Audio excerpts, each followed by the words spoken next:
ನೀವೀಗ ಕೇಳುತ್ತಿದ್ದೀರಾ ಮಾಹಿತಿ ಖಜಾನೆಯ ಕಾರ್ಯಕ್ರಮಗಳನ್ನು. ಮಾಹಿತಿ ಖಜಾನೆಯಲ್ಲಿ ಪ್ರತಿ ಭಾನುವಾರ ತಪ್ಪದೆ ಕೇಳಿ ಚಿತ್ರರಂಗದ ಶಿಲ್ಪಿ ಪುಟ್ಟಣ್ಣ ಕಣಗಾಲ್. ಪುಟ್ಟಣ್ಣ ಕಣಗಾಲರ ಜೀವನ ಚರಿತ್ರೆ ಪ್ರತಿ ಭಾನುವಾರ ತಪ್ಪದೆ ಆಲಿಸಿ ಕೇಳಿ. ಪುಟ್ಟಣ್ಣ ಜೀವನ ಚರಿತ್ರೆ ಜೀವನ ಚರಿತ್ರೆ ಜೀವನ ಚರಿತ್ರೆ ಜೀವನ ಚರಿತ್ರೆ ಜೀವನ ಚರಿತ್ರೆ ಜೀವನ ಚರಿತ್ರೆ.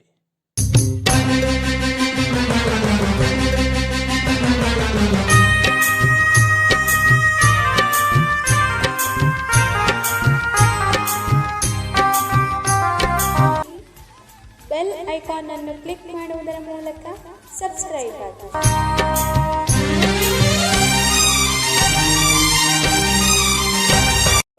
ನಾನು ನಿಮ್ಮ ಶರತ್. ಕನ್ನಡ ಚಿತ್ರರಂಗದ ಶಿಲ್ಪಿ ಪುಟ್ಟಣ್ಣ ಕಣಗಾಲ್ ಅವರನ್ನು ಪ್ರತಿ ಭಾನುವಾರ ನಿಮ್ಮೆಲ್ಲರಿಗೂ ಪರಿಚಯಿಸುವಂಥ ಒಂದು ಪುಟ್ಟ ಪ್ರಯತ್ನವನ್ನು ಮಾಡ್ತಾ ಇದ್ದೇವೆ. ಸ್ನೇಹಿತರೆ, MK ಇಂದಿರಾ ಅವರ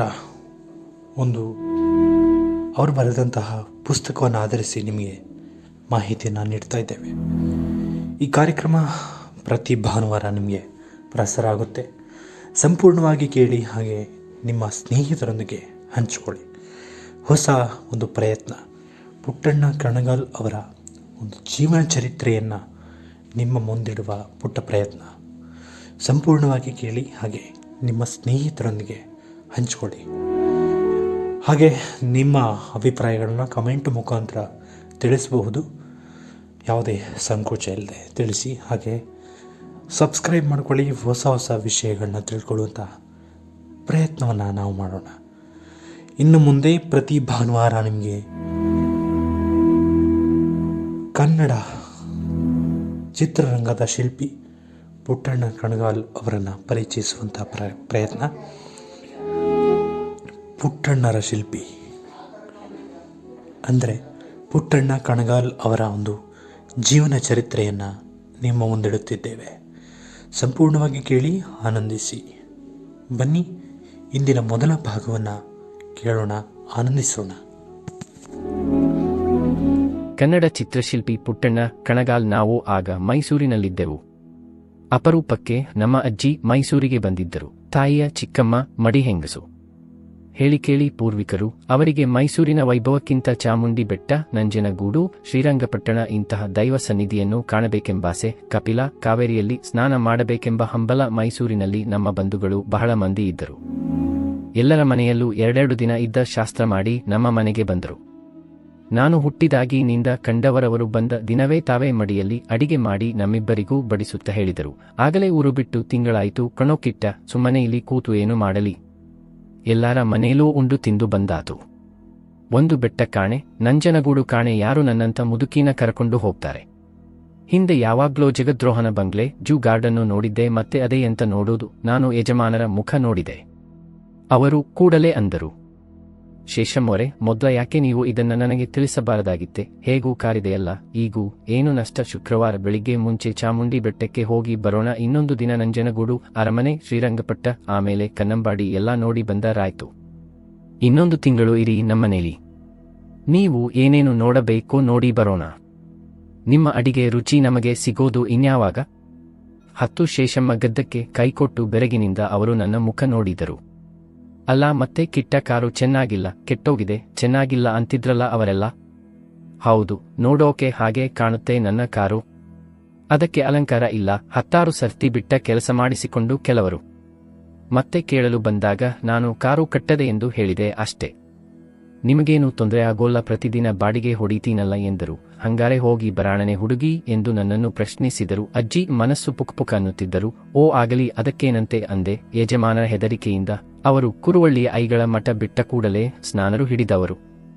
ಮಾವನವರ ಮೋಟಾರ್ ಗಲಾಟೆಯಲ್ಲಿ ಹೈಸ್ಕೂಲು 2ನೇ ತರಗತಿಗೆ ವಿದ್ಯೆಗೆ ತಿಲಾಂಜಲಿ ಬಿಟ್ಟವರಾದರೂ ಸಮಗ್ರ ಮೋಟಾರು, ಕಾರು, ಲಾರಿ ಎಲ್ಲದರ ನರನರಗಳ ರಕ್ತನಾಳಗಳ ಪರಿಚಯ ಅವರಿಗಿತ್ತು. ಒಳ್ಳೆ ಮೆಕ್ಯಾನಿಕ್, ಒಳ್ಳೆ ಫೋರ್ಮನ್. ಮುಂಗೋಪದ ಒಂದು ದೌರ್ಬಲ್ಯದಿಂದ ಅವರು ನಿಂತಲ್ಲಿ ನಿಲ್ಲಲಿಲ್ಲ, ಯಾವ ಕಸುಬನ್ನು ಭದ್ರವಾಗಿ ಹಿಡಿಯಲಿಲ್ಲ. ಈಗ ಸದ್ಯದಲ್ಲಿ ತಮ್ಮದೇ ಆದ ಒಂದು ಹೊಸ ಮಾಡಲು ಕಾರನ್ನು ತಯಾರಿಸಿಟ್ಟುಕೊಂಡಿದ್ದರು. ಇಂಜನ್ ಒಂದು ಮೊದಲು ಬಂತು, ನಂತರ ಪ್ರತಿದಿನ ಗುಜರಿಯಿಂದ ಬೇರೆ ಬೇರೆ ಅಂತರ್ಜಾತೀಯ ಅಂಗಾಂಗಗಳು ಬಂದು ಸೇರಿಕೊಂಡು 1 ತಿಂಗಳೊಳಗಾಗಿ ಒಂದು ಚೌ ಮಾಡಲ ಕಾರು ತಯಾರಾಯಿತು. ಮೊದಮೊದಲು ಅವರ ಗೆಳೆಯರು ಅದರ ಹತ್ತಿರ ಬರುತ್ತಿರಲಿಲ್ಲ. ಕಾರಣ ಅದು ಒಮ್ಮೊಮ್ಮೆ ಬೆಟ್ಟ ಹತ್ತುತ್ತಿತ್ತು, ಮತ್ತೊಮ್ಮೆ ದರಿ ಹಾರುತ್ತಿತ್ತು, ಇದ್ದಕ್ಕಿದ್ದ ಹಾಗೆ ಭರತನಾಟ್ಯವನ್ನು ಪ್ರಾರಂಭಿಸುತ್ತಿತ್ತು. ಮುಂದೆ 1 ತಿಂಗಳಲ್ಲಿ ಅವರು ಬೆಟ್ಟದ ಆನೆಯನ್ನು ಪಳಗಿಸಿದಂತೆ ಪಳಗಿಸಿಕೊಂಡು ಬಾಡಿಗೆಗೆ ಕೊಡುವರು. ಆದರೆ ಅದರ ಸಾರಥಿ ಅವರೇ ಹೊರತು ಬೇರೆಯುವ 11ರಿಂದ ಅದನ್ನು 1 ಹೆಜ್ಜೆ ಮುಂದೆ ಜರುಗಿಸಲು ಸಾಧ್ಯವಿರಲಿಲ್ಲ. ಈಗ ಅದರಿಂದಲೇ ನಮ್ಮ ಜೀವನ ಸಾಗುತ್ತಿತ್ತು. ನಾಳೆಯಲ್ಲಿ ನಾಡಿದೆ ಹರುಕವಾರ ಅಂದೇ ಬೆಟ್ಟಕ್ಕೆ ಹೊರಡುವುದೆಂದು ನಿಶ್ಚಿತವಾಯಿತು. ಅಜ್ಜಿ ಈ ಸಂಭ್ರಮ ಜೊತೆಗೆ ಸೋದರತ್ತೆಯೂ ಸೇರಿಕೊಂಡರು. ಶುಕ್ರವಾರ ಬೆಳಗಿನ ತಳುವರೆಗೆಲ್ಲ ನಾವು ಮನೆ ಬಿಟ್ಟಾಗಿತ್ತು. ನಾವು, ಅಜ್ಜಿ, ನನ್ನ ಸೋದರತ್ತೆ, ನನ್ನ 1 ವರ್ಷದ ಮಗು, ಇಷ್ಟೇ ಜನ. ಪೆಟ್ರೋಲ್ ಹಾಕಿಸಬೇಕಾಗಿತ್ತು. CPC ಕಂಪನಿಯ ಪೆಟ್ರೋಲ್ ಬಂಕಿನ ಆವರಣದಲ್ಲಿ ಕಾರು ನಿಲ್ಲಿಸಿ ನಮ್ಮವರು, ಪುಟ್ಟಣ್ಣ 6 ಪೆಟ್ರೋಲ್ ಹಾಕು ಎಂದರು. 3 ಸಂಗಮೇಶ್ವರ ಸರ್ವಿಸಿನ ಶ್ರೀ ಸಂಗಯ್ಯನವರು ಆಗಲೇ ಸ್ನಾನ, ದೇವರ ಪೂಜೆ, ತಿಂಡಿ ಮುಗಿಸಿ ಹಣೆಯಲ್ಲಿ ವಿಭೂತಿ ಇದ್ದರೂ ಜರಿಪೇಟ ಕ್ಲೋಸ್ ಕಾಲರ್ ಕೋಟು ಧರಿಸಿ ತಿರುಮುಕೂಡಲಿಗೆ ಹೊರಡಬೇಕಾಗಿದ್ದ ತಮ್ಮ ಬಸ್ಸನ್ನು ತೆಗೆಸಿಕೊಂಡು ಬಂದಿದ್ದರು. ಇವರನ್ನು ಕಂಡೊಡನೆ, ಏನು ಕ್ರಿಸ್ಟಾವ್ ಸಂಸಾರ ಸಮೇತ ಎಂದರು. ಬೆಟ್ಟಕ್ಕೆ ಹೊರಟಿದ್ದೇವೆ ಎಂದು ಸಂಕ್ಷಿಪ್ತದಲ್ಲಿ ಹೇಳಿದರು. ಸಂಗಯ್ಯನವರು ಸ್ವಭಾವತಃ ಸಮಾಧಾನಿ, ಶಿಸ್ತಿನ ಮನುಷ್ಯ. ನಾನು ಪೆಟ್ರೋಲ್ ಹಾಕುತ್ತಿದ್ದ ಹುಡುಗನನ್ನು ನೋಡುತ್ತಿದ್ದೆ. ಸುಮಾರು 14-15 ವರ್ಷದವನಿರಬಹುದು. ವಯಸ್ಸಿಗೆ ತಕ್ಕ ನಿಲುವು, ಸಾಮವರ್ಷ, ಕೊಂಚ ಮೊಂಡು ಮೂಗು, ಮಾಸಲು ಚಡ್ಡಿ, ಗೀರಿನ ಶರ್ಟು. ಇವು ಯಾವುದೂ ನನ್ನನ್ನು ಆಕರ್ಷಿಸಲಿಲ್ಲ. ಅವನ ತಲೆ ತುಂಬಿದ ಸುರುಳಿ ಕ್ರಾಪು, ಹಾಡು, ಹಸೆ, ಕತೆ, ಕಾದಂಬರಿ, ಶ್ರೀಕೃಷ್ಣನ ವರ್ಣನೆ, ಎಲ್ಲದರಲ್ಲೂ ಮುಂಗುರುಳಿನ ವರ್ಣನೆ ಇದ್ದೇ ಇರುತ್ತಿತ್ತು. ಶೃಂಗಕುಂತಲ, ಕುಟಿಲಕುಂತಲ ಇತ್ಯಾದಿ. ಹೀಗಾಗಿ ನನಗೆ ಗುಂಗುರು ಕೂದಲನ್ನು ಕಂಡ ಕೂಡಲೇ ಅವರು ಗಂಡೋ ಹೆಣ್ಣೆ, ಮುದುಕರೋ ಹುಡುಗಿಯೋ ಅಂತೂ ಅದರ ಕಡೆ ಗಮನ ಹರಿಯುತ್ತಿತ್ತು. ಈಗಲೂ ಪೆಟ್ರೋಲ್ ಹಾಕುತ್ತಿದ್ದ ಹುಡುಗನ ತಲೆ